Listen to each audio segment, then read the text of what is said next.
Hello everyone. Today we are going to present our simulation study to analyze the NYC 311 call center's staffing levels. So here is a little bit of history about the 311 call center. Is that as we all know, the 911 is a single emergency number of U.S. residents to report urgent safety issues, and the government will allocate corresponding resources to address those residents' needs.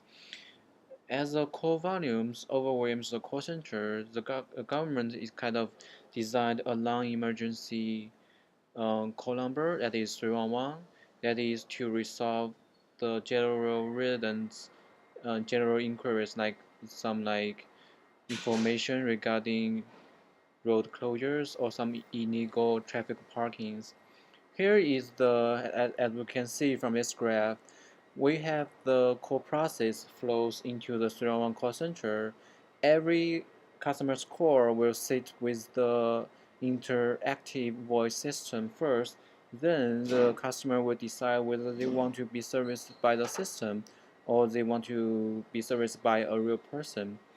And from the research report we got from online, we kind of decide like approximately 34% of those call volumes will get serviced by the call center representatives, and the remaining 36% will get transferred to the specialist for additional information. Here is the data we collected from the Chicago 301 call center. We can see like each day is divided by 3 shifts. Each shift is like 8 hours. We can have the different weeks data to analyze what is the service rate, what is the arrival rate for the 301 call center. As we can see, we can based on the utilization rate and the call volumes to derive the service rate for that specific shift. And then we got this performance metrics from the New York City Mayor's office. We can see like in fiscal year 2016, there are 18 million calls came to the call center, and there are approximately the average waiting time for customers in the call center is 16 seconds, and based on the call taker's time occupied, we can derive that there are nearly about 20 seconds the customers spend on average in the call center. Then we will use the 89% of course that is like weighted under 36 as under 13 seconds as our performance metrics. Then we got the staffing resources budget from the mayor's office government too, that we can say like from the overtime paid we kind of want to analyze what is our total staffing cost based on our simulation model. Here is the plot overview, like what will be the percentage of the daily call volumes for each specific shift. And then this is based on the utilization rate, we can derive the service rate. Finally, we have came up those below data input as the simulation study baseline, so we can try to formulate how our arena simulation model can contribute to analyze the staffing levels for the NYC 301 call center. Here, I will hand over this simulation presentation to my teammate Vince for a detailed review of the simulation model. Okay, thank you, Marak. Now let's take a look on our simulation model. In our system, a call is created and then processed by the record module to count the number of call attempts. And then the customer will go through 2 design modules. The first design module will decide its call type. It can be either for representative or for specialist. And then the second stage of design module will be customer backing for the representative or specialist queues. If a customer see the current number in queue is too large, he will choose to leave the system. Otherwise, he will enter a queue to wait for the service. And then we have the process module, which including our representative service and specialist service, which will process our customer calls. And then the fourth dispose module respectively record the customer served by representative or specialist, or the customer or the number of customers that begging for either queues.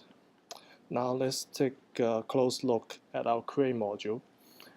Our create module create calls based on a given schedule based on our research results.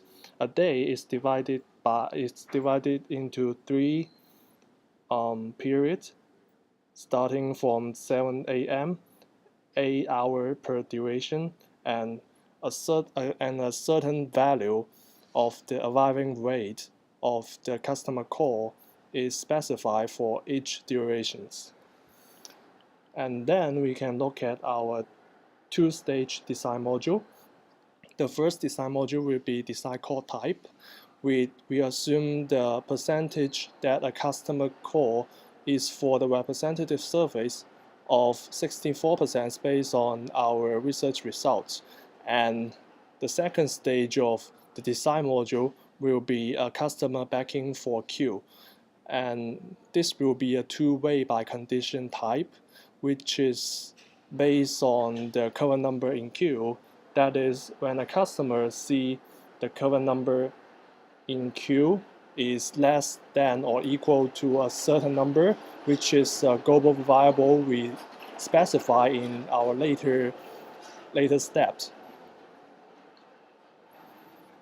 After the two-stage design module, we are going to the process module, where a call is monitored by a representative or specialist. The survey's weight of the representative or specialist follow the same exponential distribution, which has a means of 1 divided by survey's weight, which is also a global variable we will define later. And the capacity of either the representative or specialist surveys module is based on a given schedule, also divided into 3 durations. Each value for the duration have a certain value representing the number of server. And finally, we introduce the concepts of fake entity to do a timer. This timer will create a fake entity, and this entity will be processed to the assign module, which assign different value to the global variable we mentioned above. For example, in 7 a.m., fake entity will enter this assign module, and 263, the value of 263 will be assigned to service weights, which will be used in the process module for the exponential distribution.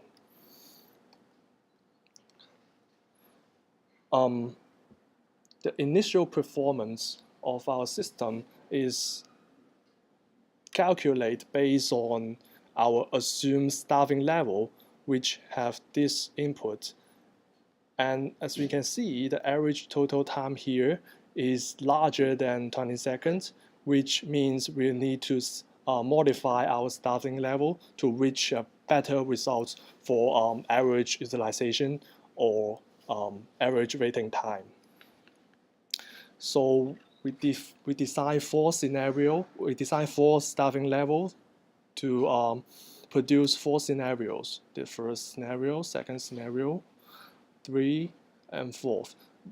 This 4th scenario is our rank based on the percentage processed, based on the percentage process of a customer from the best to the lower.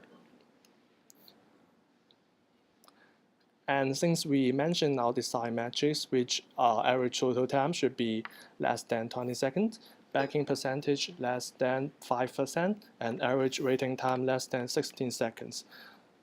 Actually, scenario 1 and scenario 2 both satisfy our assumptions or standard. But given the cost, scenario 2 has lower cost either in overtime costs or total human resources costs. So since they all satisfy our standard, we will choose scenario 2 because it has a lower cost.